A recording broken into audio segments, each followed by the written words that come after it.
মোহাম্মদ আমাদেরকে বলে শোনাও, রুহু কারে বলে, কেমন করে আসে, কেমন করে যায়, এ ব্যাপারে কি জানো বলো। 2 নাম্বার প্রশ্ন, মানহুম আসহাবুল কাহাফ, আসহাবে কাহাফ সম্পর্কে কি জানো। 3 নাম্বার প্রশ্ন, মান হুয়া যুলকারনাইন, যুলকারনাইন বাদশা সম্পর্কে কি জানো।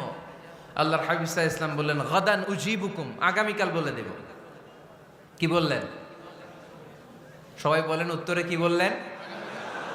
আগামীকাল বলে দেব। তো আগামীকাল সবাই এসে হাজির। বলো, 3টা প্রশ্ন রেখেছিলাম গতকাল, উত্তর বলো। আল্লাহর হাবিব সাল্লাল্লাহু আলাইহি ওয়াসাল্লাম বলতে পারলেন না, কারণ ওহী আসেনি। তিনি ছিলেন ওহী নির্ভর, dependent on wahi, dependent on revelation, guided by the wahi. তিনি এর পরের দিনে বললেন, গাদান উজিবুকুম, আগামীকাল বলবো। এর পরের দিনে এরা এসে হাজির, উত্তর নাই। আল্লাহর হাবিব সাল্লাল্লাহু আলাইহি ওয়াসাল্লাম আবারও বললেন, গাদান উজিবুকুম, আগামীকাল বলবো। এর পরের দিনে এরা এসে হাজির। এরকম 1 দিন 2 দিন 3 দিন নয়, টানা 15 দিন আল্লাহর হাবিব সাল্লাল্লাহু আলাইহি ওয়াসাল্লামের প্রশ্নগুলোর উত্তর করতে পারেন নাই। আল্লাহর হাবিব সাল্লাল্লাহু আলাইহি সাল্লামের নবুয়তি জিন্দেগিতে এত বিব্রতকর পরিস্থিতিতে তিনি কখনো পড়েন নাই। ইহুদিরা প্রতিদিন এসে হট্টগোল করে আর মক্কায় রটনা ছড়ায়, দেখো এই লোকটা যদি সত্যি নবী হতো তাহলে তো উত্তর করতে পারতো, ঠিক কি না? যেহেতু উত্তর করতে পারে না, আসলে সে আসল নবী নয়, সে ভণ্ড নবী, মিথ্যা নবী। পড়েন না আউযুবিল্লাহ। 15 দিন পর আল্লাহ আয়াত নাযিল করলেন, ওয়ালা তাকুলান্না লিশাইইন ইন্নী ফাইলুন যালিকা গাদা ইল্লা আইয়াশা আল্লাহ। ও নবী, ভবিষ্যতের ব্যাপারে সামনে থেকে যখন আপনি ওয়াদা দিবেন, ওয়াদা দেওয়ার সময় ইনশাআল্লাহ শব্দটা মিলিয়ে দিবেন। সুবহানাল্লাহ পড়েন।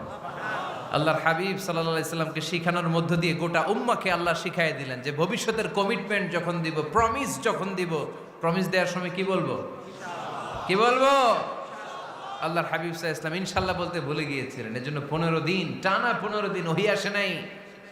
আল্লাহর হাবিব সাল্লাল্লাহু আলাইহি সাল্লাম একবার মসজিদে নববীতে ঢুকলেন, ঢুকেই দেখলেন সাহাবারা কথা বলছে। এক সাহাবী বললেন, আমার কাছে তো সবচেয়ে অবাক লাগে যে আল্লাহ তাআলা সর্বপ্রথম যে মানুষকে বানালেন ওনার নাম কি?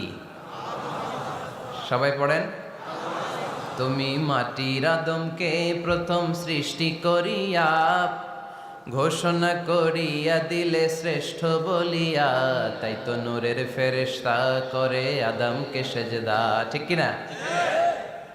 তাই তো নূরের ফেরেশতা করে আদমকে সেজদা, সবার চেয়ে সম্মান দিলে মাটির আদমকে। আল্লাহু আল্লাহু তুমি জাল্লে জালালুহু, শেষ করা তো যায় না গে তোমার গুণগান। আল্লাহু আল্লাহু, সুবহানাল্লাহ পড়েন।